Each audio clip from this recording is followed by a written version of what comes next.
Diabetes ఉన్న వాళ్ళు first of all fasting చేయొచ్చా? ఖచ్చితంగా చెప్పాలంటే ఇంత షుగర్ ఉన్న వాళ్ళు చేయకూడదు.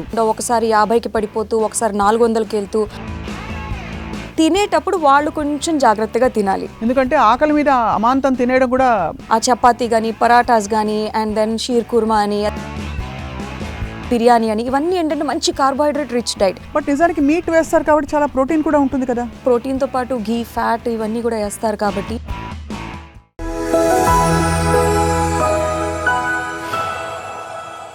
ఇది కేవలం సమాచారంగా మాత్రమే భావించండి. వైద్య నిపుణులను సంప్రదించండి. Hello and welcome to Sakshi life. వాతావరణం పూర్తిగా మారిపోయింది. ఇప్పుడు అంటే వేసవికాలం వచ్చేసింది అండ్ మరోవైపు చాలా కఠోరమైన ఉపవాస దీక్షలు పాటించే సమయం కొంతమంది. కానీ నిజానికి ఉపవాసాలు మనకి అన్ని ధర్మాల్లో కనిపిస్తూ ఉంటాయి.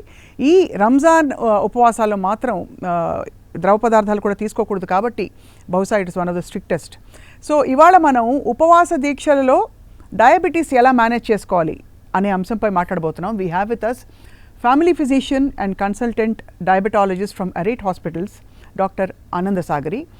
సుపరిచితులు సాక్షి లైఫ్లో చాలా మంచి విషయాలు గతంలో కూడా చెప్పారు. Thank you so much for coming back. My pleasure ma'am. ఇవాళ అంటే చాలా ఇంపార్టెంట్ టాపిక్. డయాబెటీస్ ఉన్న వాళ్ళు ఫస్ట్ ఆఫ్ ఆల్ ఫాస్టింగ్ చేయొచ్చా? ఖచ్చితంగా చెప్పాలంటే చేయకూడదు. కానీ ఎవరి రిలీజియస్ బిలీఫ్ సిస్టమ్స్ వాళ్ళవి కాబట్టి we have to respect every one. But కొన్ని జాగ్రత్తలతో వాళ్ళు కూడా చేయొచ్చు. అండ్ జాగ్రత్తలు అంటే మరి దానిలో కూడా కేటగిరీస్ ఉంటాయి. మనకి ఇంత షుగర్ ఉన్న వాళ్ళు చేయకూడదు, లేకపోతే ఇన్సులిన్ తీసుకుంటున్న వాళ్ళు అసలు చేయకూడదు, టాబ్లెట్స్ మీద ఉన్న వాళ్ళు వరకు ఓకే, అలా ఉంటాయా? ముఖ్యంగా చాలా ఎక్కువ ఫ్లక్చుయేషన్స్ ఆఫ్ షుగర్స్ ఉన్న వాళ్ళకి, అంటే ఏ క్షణం ఎంత ఉంటుందో తెలియకుండా ఒకసారి 50కి పడిపోతూ ఒకసారి 400కి వెళ్తూ అంత ఫ్లక్చుయేషన్స్ ఆఫ్ షుగర్స్ ఉన్న వాళ్ళు మాత్రం చేయకూడదు. ఎందుకంటే వాళ్ళకి పూర్తిగా టాబ్లెట్స్ మానేయలేరు, ఫాస్టింగ్ చేయలేరు, ఉన్న లో షుగర్స్కి వాళ్ళు ఇంకా డౌన్ అవ్వచ్చు.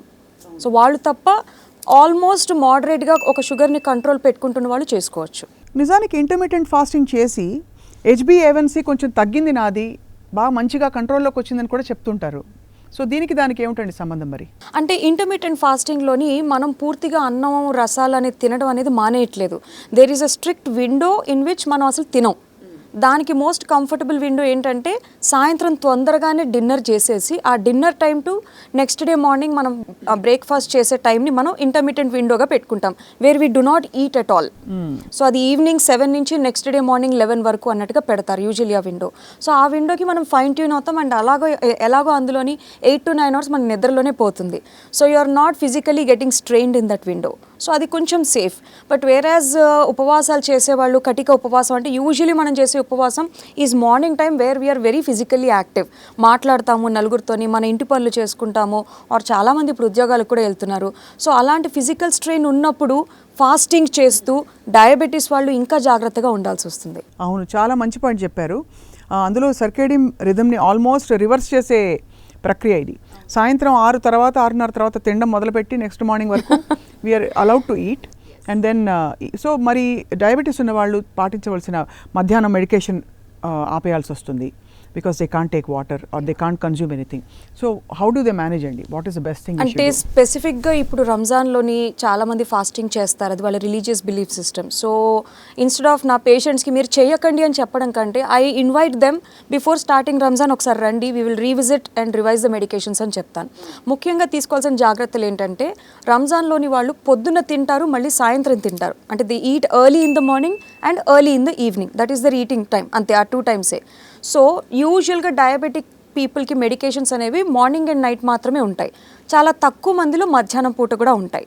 సో ముఖ్యంగా ఈ ఫాస్టింగ్ చేసేటప్పుడు రోజంతా వాళ్ళు ఇంకా ఏమీ తినరు కాబట్టి మధ్యాహ్నం మెడికేషన్ని పూర్తిగా స్కిప్ చేయాల్సి వస్తుంది. అది కూడా డాక్టర్ ఆధ్వర్యంలో ఆ డోసేజ్ని మీడియంగా మార్నింగ్కి నైట్కి అడ్జస్ట్ చేస్తాం so that they are not over treated. Number 1. Number 2, already ఒక డోసేజ్ ఆఫ్ మెడికేషన్స్ వాడుతున్న డయాబెటిక్ పీపుల్కి డ్యూరింగ్ రంజాన్ టైం కొంచెం డోసేజెస్ తక్కువ చేస్తాం. బికాజ్ వాళ్ళ ఈటింగ్ పార్ట్ తగ్గుతుంది, డీహైడ్రేట్ అవుతారు, వాటర్ ఎక్కువ తీసుకోరు, కాబట్టి ఆ టైంలో we try to reduce the medications. Number 3, ఇలా మెడికేషన్స్ తగ్గిస్తున్నాం కాబట్టి తినేటప్పుడు వాళ్ళు కొంచెం జాగ్రత్తగా తినాలి. ఎందుకంటే ఆకలి మీద అమాంతం తినేయడం కూడా అంటే హలీం అంటారు, లేకపోతే షీర్ కుర్మా అంటారు, చెప్తేనే నోరూరుతుంది కానీ but they very nice and yummy foods. ముఖ్యంగా అవన్నీ కార్బోహైడ్రేట్ రిచ్ అయిపోతాయి. అది ఆ చపాతీ కానీ పరాటాస్ కానీ అండ్ దెన్ షీర్ కుర్మా అని అది మన సేమియా లాగా స్వీట్లా ఉంటుంది అండ్ బిర్యానీ అని ఇవన్నీ ఏంటంటే మంచి కార్బోహైడ్రేట్ రిచ్ డైట్. బట్ నిజానికి మీట్ వేస్తారు కాబట్టి చాలా ప్రోటీన్ కూడా ఉంటుంది కదా. ప్రోటీన్తో పాటు ఘీ ఫ్యాట్ ఇవన్నీ కూడా వేస్తారు కాబట్టి సమతాలుగా కొంచెం quantities to break the fast 1 or 2 days it's okay. But usually డయాబెటిక్స్కి ఇచ్చే అడ్వైస్ ఏంటంటే ఆ ఫాస్టింగ్ బ్రేకింగ్ టైం విండోలోని ప్రోటీన్ ఎక్కువ తీసుకోమంటాం. అది like grilled food or kebabs or chicken or అలాంటిది ఏమైనా తీసుకోవచ్చు ఆర్ చోలే మన పెసలు ఇలాంటివి ఏమైనా తీసుకోవచ్చు. వాళ్ళు కార్బోహైడ్రేట్ రిచ్ అంటే మైదా గోధుమ పిండి రైస్తో చేసిన ఐటమ్స్ని ఎంత మితంగా తీసుకుంటే అంత మంచిది. ఎందుకంటే షుగర్ ట్యాబ్లెట్ యొక్క డోసేజెస్ ఎలాగో తగ్గించాం కాబట్టి వాళ్ళు ఆహారంలో కూడా కార్బోహైడ్రేట్ తగ్గిస్తే they can survive the month. అది for normal people who are not diabetic it's అంటే మళ్ళీ అగైన్ ఒక్కసారి మనం 2 సార్లే తింటున్నాం ఉపవాసం ఉంటున్నాం అంటున్న వాళ్ళకు కూడా పోస్ట్ రంజాన్ వెయిట్ గెయిన్ చూసిన వాళ్ళు చాలామంది చూస్తుంటాం. That I tell with an interesting reason. ఏంటంటే ఫాస్టింగ్ చేసాం కదా అని పొద్దున్న ఆల్మోస్ట్ ఆ గంట కొట్టే వరకు చాలా ఎక్కువగా తినేస్తారు కొంతమంది, నాట్ ఎవ్రీబడి. అంటే బాడీకి ఇంత ఆహారం వచ్చింది కదా దీన్ని కొంచెం కొంచెంగా రోజంతా వాడుకుందామని ఆలోచించదు. Whatever food immensely you give ఆ మొత్తం ఫుడ్ని అది డైజెస్ట్ చేసుకొని మన బ్లడ్లో షుగర్స్గా రిలీజ్ చేసేస్తుంది. So please don't be under the impression that పొద్దున చాలా ఎక్కువ తింటే అది మధ్యాహ్నం కూడా సరిపోతుంది అని అనుకోవద్దు. మనం ఇంత తిన్నా అది అరగడానికి ఎంత టైం పడుతుందో అంతే టైం పడుతుంది. మళ్ళీ కడుపు ఖాళీ అవడానికి అంటే గట్ క్లియరెన్స్ అంటాం, ఆ గట్ క్లియర్ అవడానికి కూడా అంతే టైం పడుతుంది. సో వాస్తవానికి చెప్పాలంటే మనకు మళ్ళీ మధ్యాహ్నానికి గంట కొట్టినట్టుగా ఆకలి వేసేస్తుంది as usual. So no need to over it during these 2 times. మనం ఎంత తిన్నా ఇవి తర్వాత రిజర్వ్ ఫుడ్లో మనకేమీ సరిపోవు. అవును. So you better eat as much as you eat any other time. కాకపోతే మరి దాహం వేసే ఫుడ్స్ మరి ఎక్సెసివ్ క్యాలరీ ఫుడ్స్ లాంటివి అవాయిడ్ చేస్తే మంచిది. అలాగే ఉపవాసం బ్రేక్ చేసిన తర్వాత కూడా మోస్ట్ కామన్ ఫుడ్స్ మనం చూస్తే కస్టర్డ్ ఫ్రూట్ సాలెడ్. ఫ్రూట్స్ తింటున్నాం హెల్దీ అని చాలామంది అనుకుంటారు, కానీ ఫ్రాంక్లీ ఇందులో చాలా షుగర్ పడుతుంది. వైట్ షుగర్ బాగా ఎక్కువ వేస్తేనే ఈ స్వీట్లు తయారవుతాయి. What is your advice on that doctor గారు? అసలు తినకూడదా? మోడరేషన్లో తినచ్చా? మోడరేషన్లో like this is the month that you're enjoying and ఒక సేక్రెడ్ ఫీలింగ్తో చేసుకుంటున్నారు కాబట్టి మితంగా probably small katora of that fruit or sweet is okay. ముఖ్యంగా డయాబెటిక్స్ అయితే కనుక let it not be your daily intake in iftar ఉంది కదా అని చెప్పి డైలీ ఆ స్వీట్ తినకుండా maybe out of 5-6 days 1 day they can have that sweet. మనం ఆ డెజర్ట్ ఆ స్వీట్ తీసుకుంటున్నప్పుడు వేరే కార్బోహైడ్రేట్ కంటెంట్ని తక్కువ చేసుకోవాలి బ్యాలెన్స్ చేసుకోవడానికి. So if your eating a biryani and the dessert rather బిర్యానీని తగ్గించి try to take more meat product like chicken or eggs or chole ఇలాంటివి తీసుకొని then have a little bit of dessert, there is a little bit of balance.